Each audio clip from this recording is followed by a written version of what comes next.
Merci de votre fidélité. Bonsoir à toutes et à tous. Désolé du retard apporté à la présentation de cette édition. Un retard dû à de petits incidents techniques. Tout de suite, les titres.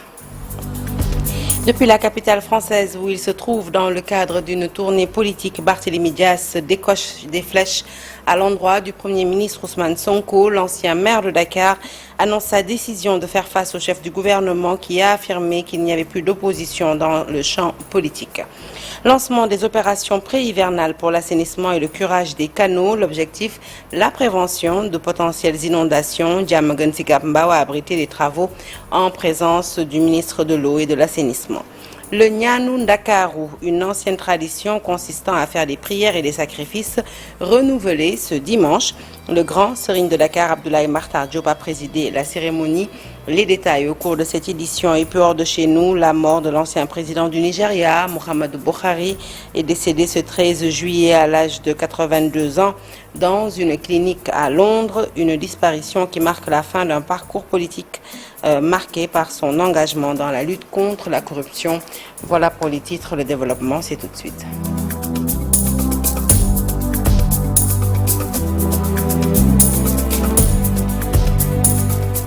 Bonsoir à toutes et à tous. Je veux l'annoncer tout de suite en titre. Depuis la capitale française où il se trouve dans le cadre d'une tournée politique, Barthélémy Dias a fait une sortie musclée et s'est adressé directement au chef du gouvernement Ousmane Sonko, lui lançant un avertissement sans détour. Je cite: « Tu ne retourneras pas à l'Assemblée nationale, sinon je ne suis plus le fils de Jean-Paul. » Le maire de Dakar, l'ancien maire de Dakar, plutôt reproche au leader de PASTEF de vouloir occuper à tout prix les fauteuils présidentiels, alors que selon lui, ce sont les Sénégalais qui ont élu Bassirou Diomaye Faye comme président et non Ousmane Sonko. Il annonce également son retour imminent à Dakar, bien décidé à faire face à ceux qui, selon lui, affirment que le Sénégal n'a plus d'opposition réelle. Une déclaration qui vient raviver les tensions au sein de la scène politique sénégalaise entre anciens alliés et nouvelles lignes de fracture. Nous poursuivons ce journal avec la sortie du Premier ministre Ousmane Sonko qui a suscité de vives réactions, cette fois-ci pour s'intéresser à celle de Tahirou Sarr, le leader du parti Jël Li Ñu Moom. Les nationalistes estiment que le Sénégal n'a pas besoin de crise institutionnelle. Il conseille au Premier ministre de ne plus tenir des discours menaçants. Selon lui, l'arrestation du chroniqueur Badara Gadiaga est une injustice. Il interpelle le chef de l'État et réaffirme son souhait de voir instaurer une carte de séjour pour les étrangers. Je vous propose de l'écouter dans ce compte-rendu de Pape Farah-Gningue. Leader du parti Jël Li Ñu Moom, les nationalistes, n'a pas mâché ses mots à l'égard du chef du gouvernement. Il déplore la récente déclaration d'Ousmane Sonko, estimant que le pays n'a pas besoin d'une crise institutionnelle. Ñu jaay Sonko mooy Diomaye, Diomaye mooy Sonko. Vous nous avez vendu le slogan Sonko Moy Diomaye, Diomaye Mon Sonko. Donc vous avez la responsabilité de sauvegarder cela. On évaluera le duo Sonko et Diomaye, mais pas l'un sans l'autre. Diomaye Moy Sonko le juger.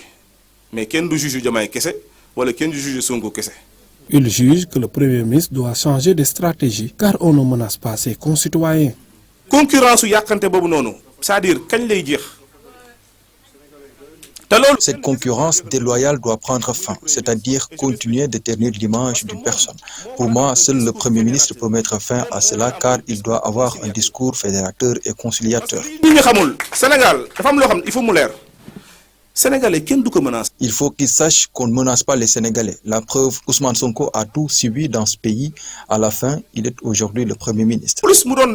Plus ñi diko bëgg mais moko tek fumu tek tay fumu tok tay lolu moko may. Qualifiant l'arrestation de Badara Gadiaga d'injustice, Tahirou Sarr a ensuite interpellé le chef de l'État. Duñ ko jappé du deug du yoon. L'arrestation de Badara Gadiaga est une injustice. Je croyais que nous avons un procureur de rupture, mais je me suis trompé. Il pouvait refuser d'exécuter des ordres du genre ou même démissionner. Il va préférer démissionner. C'est pour cela que j'interpelle le chef de l'État pour qu'il mette fin à l'arrestation de Badara Gadiaga, car c'est lui le chef du procureur. Nañu libérer Badara Gadiaga. Na dañ ko togn. Lors du lancement de son parti Jël Li Ñu Moom les nationalistes, Tahirou Sarr a réaffirmé son souhait d'instaurer une carte de séjour pour les étrangers afin de créer des emplois pour les jeunes. Cette occasion a également permis aux experts de cette formation politique de présenter le règlement intérieur et les statuts du parti. Bonne transition pour parler justement de la situation du chroniqueur Badara Gadiaga. Ses avocats ont été interdits de voir leurs clients ce samedi 12 juillet 2025 à la police centrale. Des instructions fermes ont été données par le commissaire central pour que M. Gadiaga ne reçoive aucune visite, même pas celle de ses avocats. Le pool d'avocats constitué dénonce avec vigueur ce comportement rétrograde qui n'a pas sa place dans un état de droit. Les avocats de M. Gadiaga éprouvent la plus grande crainte quant aux conditions de détention de leurs clients dont ils n'ont aucune information depuis vendredi soir. Une situation alarmante qui constitue selon eux une grave violation des droits de la défense, une atteinte grave à la dignité humaine sans oublier la méconnaissance de la présomption d'innocence. Cette entrave manifeste à l'exercice de la profession d'avocat est tout simplement une vaine tentative de museler la défense qu'il convient de dénoncer avec la dernière énergie. Un communiqué signé donc le pool d'avocats de Badara Gadiaga. À la une de l'actualité politique, cette question, l'unité du duo Sonko-Diomaye est-elle menacée? C'est la question que se posent de nombreux Sénégalais face aux spéculations de rupture. Le guide spirituel Cheikh Baba Diallo de Medina Baye rompt le silence lors du gamou annuel de Riwahul Hamdi, implorant les forces vives de la nation de prier pour éviter à tout prix ce scénario. Pourquoi cette mise en garde est-elle si cruciale pour l'avenir du pays? Eh bien, élément de réponse avec Al-Hassan Ba. La célébration annuelle du Gamou de la Fédération Liwaoul Hamdi International n'a pas seulement été un moment de ferveur religieuse. Elle a offert une tribune privilégiée à Cheikh Baba Diallo pour s'exprimer sur l'actualité brûlante qui agite le Sénégal.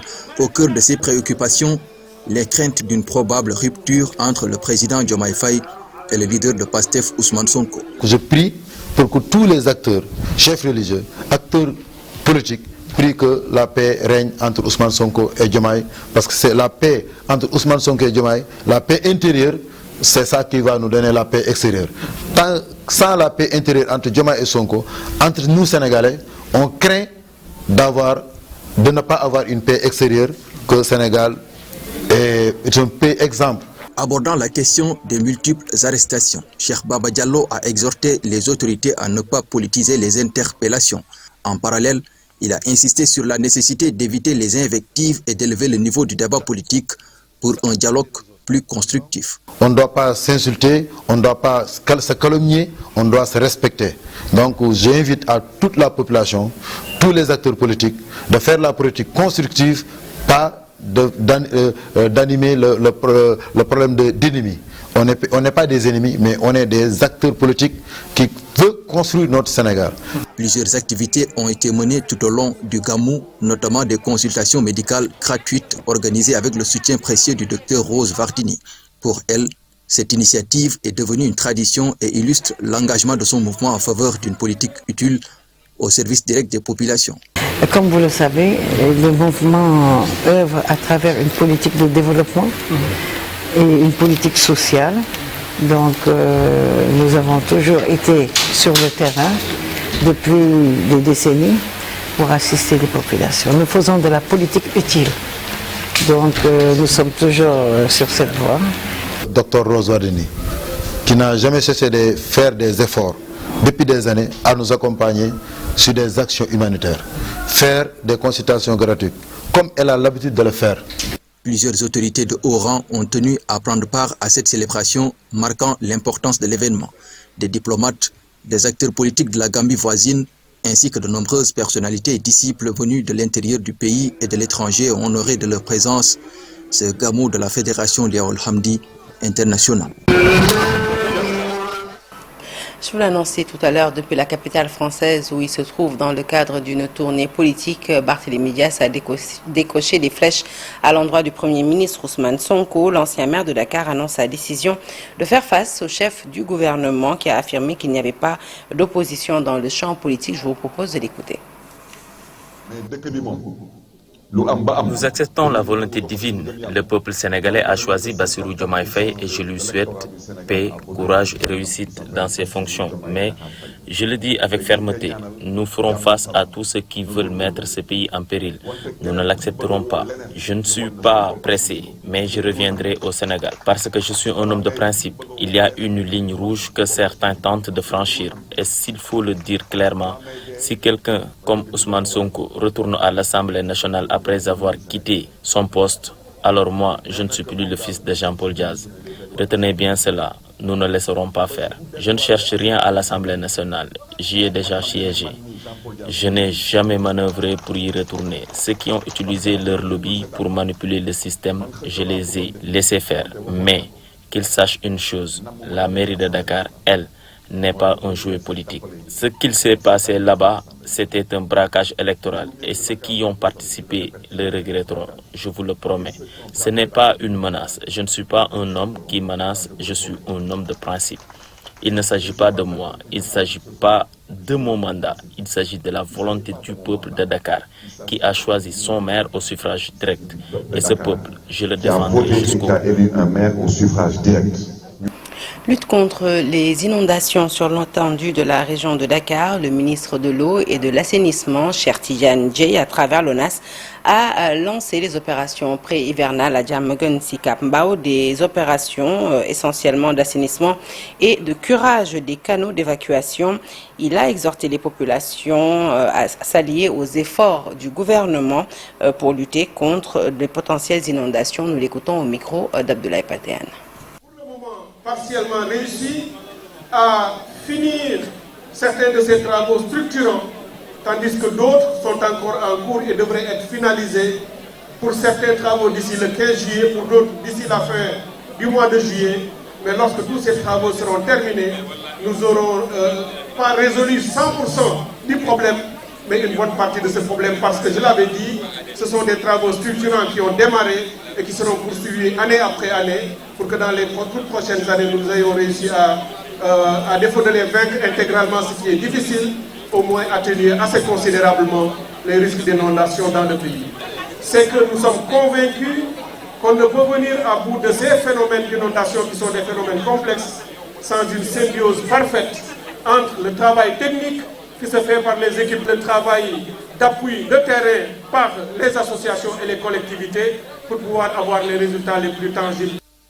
Écoutons la mer, c'est le cri de cœur lancé par l'organisation Gaïa, engagée pour la protection de la baie de Han face à la pollution croissante de ce joyau naturel. Gaïa choisit d'agir à la base, sensibiliser pour faire émerger une génération de jeunes conscientes et responsables. À travers des activités pédagogiques, l'organisation sème les graines de la préservation de l'écologie dans les écoles, espérant ainsi faire de chaque élève un défenseur de l'environnement. Le chargé de projet s'appelle Christian Faye. Il nous en dit plus au micro d'Abib Faye. A fini par installer une certaine forme de pollution. Et cette pollution, pour nous, entre autres facteurs, est due au fait que les gens ne s'écoutent plus. Les industriels qui sont accusés en partie de polluer la baie écoutent leur poche et ne font pas tout ce qui est nécessaire pour que ces eaux puissent être traitées en amont. Les populations également, parce qu'il y a une pollution domestique. Cette pollution domestique, mais c'est parce que aussi les populations peut-être essaient de trouver des solutions les plus faciles, juste à portée de main. Donc le fait qu'on ne s'écoute pas finit toujours par créer ce genre de situation et ça donne ce résultat, une pollution à grande échelle, une catastrophe écologique. Écoutons-nous, c'est le message que nous donnons à travers cette œuvre, mais ce message ne s'arrête pas que pour cette baie de Han. Il vaut plutôt ce message aussi pour toutes les autres parties du monde où la nature est agressée. Aujourd'hui c'est la mer, ailleurs c'est la forêt, et ainsi de suite. Écoutons-nous pour qu'ensemble nous puissions trouver les bonnes solutions. Parlons de cette performance du centre de formation professionnelle de Dara qui a atteint un taux de réussite de 100% lors des examens du CAP et du BET, une performance qui relance avec acuité le débat autour de l'importance de l'enseignement technique, souvent sous-estimé, mais pourtant crucial pour l'insertion des jeunes dans le marché du travail. Le reportage est signé Mamadou Moustapha Ndiaye. L'enseignement technique est une voie essentielle, moderne et valorisante qui répond à des besoins concrets et urgents. Il permet de fournir une main-d'œuvre qualifiée et des compétences pratiques directement utilisables sur le marché du travail. C'est en tout cas l'avis de cet inspecteur de la formation professionnelle. Tirons un chapeau à notre État du Sénégal quand même d'avoir fait ce genre d'investissement dans ces zones-là, où vraiment les jeunes peuvent se former dans ces centres et aussi rester dans ces localités et de trouver du travail. Parce que en fait, les populations ont besoin vraiment de ces métiers qui ont été installés ici. Producteurs d'élevage, monteurs et dépanneurs en froid et clim, électriciens, automobiles, etc., etc. Tout ça, c'est des métiers porteurs qui peuvent nourrir son homme. Pour favoriser une insertion rapide dans le monde du travail, il invite les parents à inscrire leurs enfants dans ces centres qui leur permettent d'acquérir des savoir-faire concrets dans plusieurs filières. Nous lançons un appel à la direction des parents et des ménages, vraiment de se rapprocher de ces genres de centres. Il y en a ici à Dara, il y en a à Linguère, il y en a à Koki, etc. Dans beaucoup de zones, dans beaucoup de communes, l'État, via le ministère de la formation professionnelle, a installé des centres de formation. Il s'exprimait lors de la délibération des résultats des candidats du CFP de Dara pour le certificat d'aptitude professionnelle et pour le BEP. Parce que pour cette première participation, avec une nouvelle création, nous avons présenté 37 candidats et nous savons que cette première participation, mon succès la donne. Et alhamdoulilah, il y a le défal ñu ndam tay ji ni suñu 37 candidats yu ñu présenté won ci filière yépp yalla def na filière bu nek ñom ñep jall muy froid et climatisation amon nañ fa 14 candidats, producteurs en élevage amon nañ fa 12 candidats, BEP électricité amon nañ fa 6 candidats, habillement aussi amon nañ fa 6 candidats. Pour la première fois, nous poursuivons dans le domaine de l'éducation avec ce constat. Malgré d'excellents résultats, les filles continuent de déserter les filières scientifiques. Au CM Abbé Arsène Frédois, ex-Kléber, la principale Famatiam Sissé se bat pour inverser la tendance. Comment y arriver? Eh bien, c'est l'objectif des échanges c'était l'objectif plutôt des échanges lors de la cérémonie annuelle de remise des prix, une cérémonie sur le thème promouvoir l'inscription massive des élèves filles dans les filières scientifiques. Qu'elle s'est confiée à Alassane Ba. Les filles ne fréquentent pas les filières scientifiques comme il se devait. Déjà, il y a moins d'élèves dans les séries scientifiques et parmi cette minorité-là figurent encore des filles. Et tout le monde sait que l'étude des sciences, donc l'enseignement l'apprentissage des sciences, permet un développement pour chaque nation. Donc c'est pour cette raison que je me suis dit qu'il fallait trouver les voies et moyens pour booster les filles à adhérer aux disciplines scientifiques. Donc l'activité d'aujourd'hui en administration, ça va peut-être leur donner un peu de zen pour exceller dans les matières scientifiques. Mais également, nous organisons à l'école des séances de discussion, des séances de renforcement de capacités, de renforcement dans les matières scientifiques. Et puis voilà, et les professeurs également ne ratent pas les occasions pour les exhorter à travailler, notamment les professeurs dans les matières scientifiques. De manière générale, les filles ont de meilleurs résultats que les garçons, même dans les matières scientifiques. Elles excellent. Ce qui nous préoccupe aujourd'hui, c'est l'achèvement. C'est l'achèvement parce qu'au niveau secondaire, ça baisse encore. Au niveau supérieur, là c'est la chute libre. C'est ça qu'on veut freiner. C'est pourquoi donc, nous nous battons jour et nuit pour que les filles restent dans les filières scientifiques, qu'elles les choisissent et qu'elles y restent. Je peux l'annoncer en titre, Nyanu Ndakaru, Sarahu Ndakaru, une ancienne tradition spirituelle renouvelée ce dimanche matin. Il s'agit d'une cérémonie de prière et de sacrifice en hommage au fondement cosmogonique de la collectivité Lébou, une tradition ancestrale vieille de plus d'un siècle qui remonte à 1802 sous l'impulsion de premiers gardiens et spirituel du territoire. Le grand serigne de Dakar, Abdoulaye Martar Diop, a présidé la cérémonie. Ses propos sont recueillis par Abdoulaye Pateane.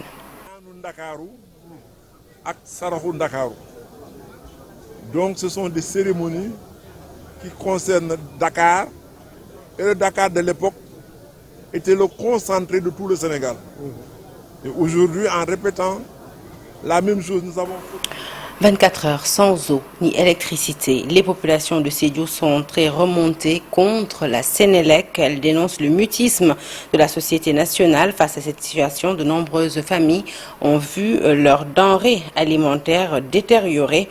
Micro-trottoir signé Bakary Conté. Il peut y avoir des incidents. Soit c'est la pluie, ça on ne peut pas avertir. Mais dans ce cas précis, c'est un jour de samedi, un jour de week-end. Alors que nous, si on ne parvient pas à payer nos factures, on nous coupe. Après avoir été à jour, tu as toutes tes denrées alimentaires dans ton frigo, la Sénélec se permet de couper le courant sans préavis. Et pour nous, il rend ce service-là à la population. Donc il doit avoir le minimum de respect pour au moins, s'il doit couper le courant, 24 heures ou 48 heures, il doit avertir la population, comme ça nous allons prendre nos précautions. Et ce n'est pas le cas. Quand on doit faire des entretiens, ou bien il y a eu des cas, il doit avoir des coupures, il doit pouvoir avertir cette population-là, parce qu'il y a du poisson dans les frigos, il y a des poulets, il y a la viande, il y a ainsi de suite. Il semblerait qu'il y a eu un incident et c'est ce qui a causé cette coupure d'électricité. Mais je pense que même si cette situation se passe, il était opportun pour la Sénélec d'informer les populations, d'autant plus que nous avons des médias, notamment les radios communautaires, mais d'autres canaux qui peuvent informer les populations pour mieux se préparer par rapport à cette situation. Au-delà même de cette coupure d'électricité, toute la population sédhiouise a été privée d'eau hier. Donc c'est une situation que nous déplorons. C'est le lieu aussi pour moi d'attirer l'attention de la Sen'Eau par rapport à cette coupure. Nous avons l'impression que Sen'Eau n'est pas autonome en électricité. Et ce qui fait qu'aujourd'hui, quand il y a coupure, la conséquence est qu'il y a coupure de robinet aussi. C'est cas pareil, il fallait faire passer la communication au peuple avant de faire quoi que ce soit. Donc ce qui montre qu'ici, au Sénégal actuellement, on est dans une situation extrêmement difficile. Santhié Mame Gor, c'est dans la commune de Diender, département de Thiès, sur place des échauffourées entre les populations du village et les forces de l'ordre. Ces populations réclament la délocalisation d'une carrière de sable implantée à proximité du village et qui leur cause des désagréments énormes. Le reportage est de Charanta Diop et Saïlatia. Les incidents survenus à Santhié Mame Gor, ce sont les jeunes du village qui sont montés au créneau pour dénoncer l'intervention musclée des forces de l'ordre, disent-ils. Beaucoup de jeunes ont été blessés. Le commandant, nous déplorons son comportement parce qu'après discussion, consensus trouvé, lui il a recommandé au renfort de tirer les lacrymogènes. Les gendarmes sont entrés jusque dans nos maisons pour jeter les lacrymogènes, ce qui a causé des dégâts et des blessés. Le collectif pour la défense des intérêts de Santhié Mame Gor interpelle les autorités pour la délocalisation de la carrière de sable dune implantée à quelques encablures du village. Le promoteur et les camions qui traversent ici, transportant le sable, ont causé des dégâts sur la route qui empêchaient même la circulation des personnes pour sortir ou bien entrer au niveau du village. Nous voulons l'arrêt immédiat du carrière. Ça crée des nuisances. Nos femmes qui partent au marché 4h, 3h du matin comme ça, n'arrivent pas à sortir pour aller travailler. Saisissant l'occasion, les populations dénoncent aussi l'absence de structures sanitaires. La case de santé qui se trouve dans un état de délabrement très avancé est fermée depuis 8 ans. Quand il y a des maladies, nous sommes obligés de prendre des voitures ou bien s'arrêter pour rejoindre Diender ou Baya. Cette case-là ne fonctionne plus depuis des années. Pour le moment, les nerfs, bien que tendus, restent pour l'essentiel sous contrôle. Le maire de Diender, Alassane Ndoye, est intervenu pour calmer les jeunes. Le diocèse de Saint-Louis a célébré ce samedi le sacre de son nouvel évêque. Monseigneur Augustin Siméon Ndiaye devient ainsi le 4e évêque de ce diocèse du Nord après sa nomination par le pape François le 2 avril dernier. La cérémonie d'ordination présidée par Monseigneur Benjamin Ndiaye, archevêque émérite de Dakar, s'est tenue en présence de plusieurs évêques venus du Sénégal mais aussi de la sous-région. Le compte-rendu est de Daniel Diouf. En prostration sous des pagnes sur fond de litanie des saints, le désormais évêque du diocèse de Saint-Louis Monseigneur Augustin Simen Ndiaye. Et sur ces images, dans ses habits épiscopaux. C'est la place Baya, ex-place Faidherbe, qui a abrité la messe d'ordination. Du beau monde, arrivé de bien des contrées du pays et même de l'étranger pour certains. Une animation liturgique assurée par la coordination des chorales du diocèse de Saint-Louis.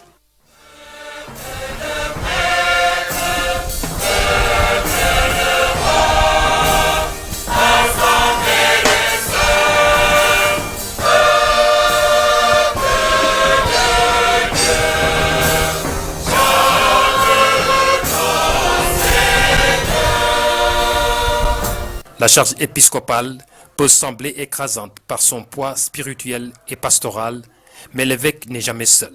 Il peut compter sur les grâces providentielles pour accomplir la mission qui lui est confiée.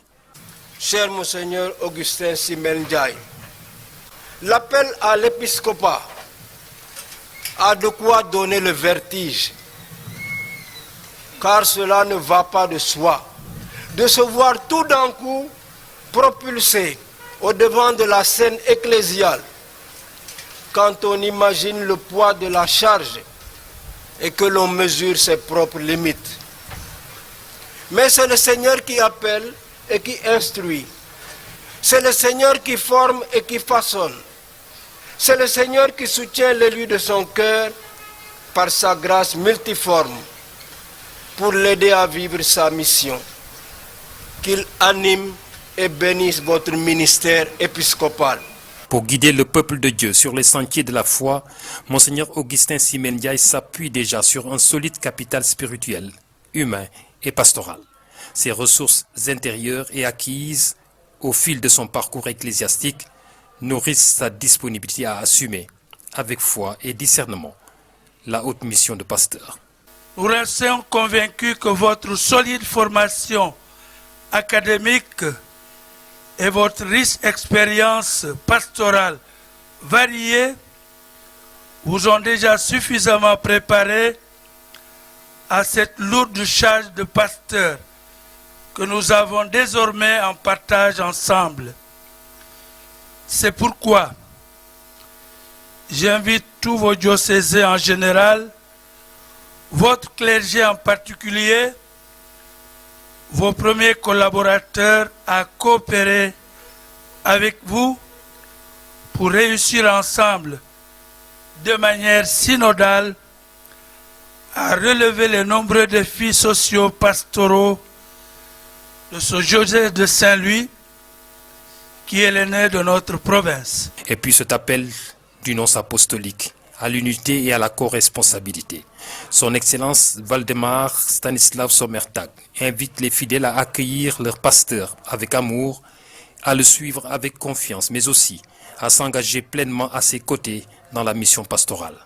Permettez-moi que je vous confie votre nouvel évêque. Aimez-le comme un père, écoutez-le comme une bergère, mais soyez aussi exigeante envers lui qu'envers vous-même. Aussi, j'ai sollicité votre total soutien et votre générosité pour collaborer avec votre pasteur. Au terme de la cérémonie, Monseigneur Augustin Simen Ndiaye a procédé à l'explication de sa devise épiscopale intitulée « Sur ta parole, je vais jeter les filets ». Une devise d'ailleurs scénarisée ici par sa classe d'âge, sous le regard approbateur de la famille. Hors de chez nous, c'est une figure marquante de l'histoire politique africaine qui s'en est allé. L'ancien président nigérian Muhammadu Buhari est décédé ce dimanche 13 juillet à l'âge de 82 ans dans une clinique à Londres. La nouvelle a été annoncée par Garba Shehu, son ancien porte-parole, via un message publié sur les réseaux sociaux. Militaire devenu président, Muhammadu Buhari a dirigé le Nigeria à 2 reprises, d'abord à la tête d'un régime militaire dans les années 80, puis en tant que président démocratiquement élu entre 2015 et 2023. Son décès marque ainsi la fin d'un parcours politique dense, fait de rigueur, de controverses, mais aussi et surtout d'engagement contre la corruption. Le récit est signé à Bufaï. L'ancien président nigérian Muhammadu Buhari s'est éteint ce dimanche 13 juillet à l'âge de 82 ans. Dans une clinique à Londres, selon une annonce de Garba Shehu, son ancien porte-parole, c'est la fin d'un long chapitre de l'histoire politique nigériane, marqué par la rigueur, l'autorité et la promesse d'un renouveau. Né le 17 décembre 1942 à Dora, dans le nord du Nigeria, Muhammadu Buhari a incarné pendant plus de 4 décennies l'image d'un homme d'ordre. D'abord à la tête d'un régime militaire 1983-1985, puis président élu à 2 reprises en 2015-2023. Officier formé dans les grandes académies militaires du pays et à l'étranger, il entre dans l'histoire en 1983 lorsqu'il prend le pouvoir par un coup d'État militaire dans un contexte de crise économique et de corruption rampante. Son court règne militaire, souvent qualifié de dur et autoritaire, est marqué par une campagne d'assainissement national, répression de la corruption, lutte contre l'indiscipline, mais aussi restrictions sévères aux libertés individuelles. 30 ans plus tard, après plusieurs tentatives électorales infructueuses, Buhari revient au pouvoir par les urnes. En 2015, il devient le premier opposant à battre un président sortant dans l'histoire du Nigeria. Réélu en 2019, il promet la sécurité, la bonne gouvernance et une croisade contre la corruption. Mais les 2 mandats de Muhammadu Buhari ne tiendront pas toutes leurs promesses. Le pays reste confronté à l'insécurité, au terrorisme dans le nord-est, aux tensions ethniques et à une situation économique tendue. Les critiques s'accumulent, notamment sur sa gestion jugée lente, distante et parfois déconnectée. Fragilisé par des problèmes de santé à partir de 2017, Buhari passe de longs mois en traitement médical à Londres, ce qui alimente des rumeurs et affaiblit son autorité. Pourtant, il reste jusqu'au bout une figure de stabilité pour une partie de la population, surtout dans le nord du pays où il conserve une forte base de soutien. Le décès de Muhammadu Buhari marque la fin d'une époque pour le Nigeria, celle d'un soldat silencieux, d'un homme d'État inflexible, respecté autant pour son intégrité que critiqué par son immobilisme. Au Cameroun, Paul Biya annonce sa candidature à la présidentielle pour un 8e mandat. Le président Biya a fait cette annonce ce dimanche. La présidentielle, elle, est prévue le 12 octobre prochain. Sport à présent, football, Ligue de Dakar, Mamadou Niambaye, élu président de l'AGEL, le club de Ligue 1, a remporté ce dimanche l'élection à la présidence de la Ligue de football de Dakar lors de l'Assemblée générale tenue au stade Léopold Sédar Senghor. Il a recueilli 81 voix, devançant nettement ses 2 concurrents. Il s'agit de Joe Samba, 56 voix, et Abdoulaye Cissé, 45 voix. Et il y avait un second tour, mais le candidat Joe Samba a joué la carte de la grandeur et s'est retiré, donc le nouveau président de l'AGEL. Il s'agit donc de Mamadou Niambaye que vous voyez sur ces images. Fin de ce journal, merci de l'avoir suivi. L'actualité se poursuit sur toutes nos plateformes digitales. Encore une fois, désolé pour ce retard survenu lors de la présentation de cette édition, un retard dû à de petits incidents techniques. Excellente suite de programme en notre compagnie et surtout bon début de semaine à toutes et à tous.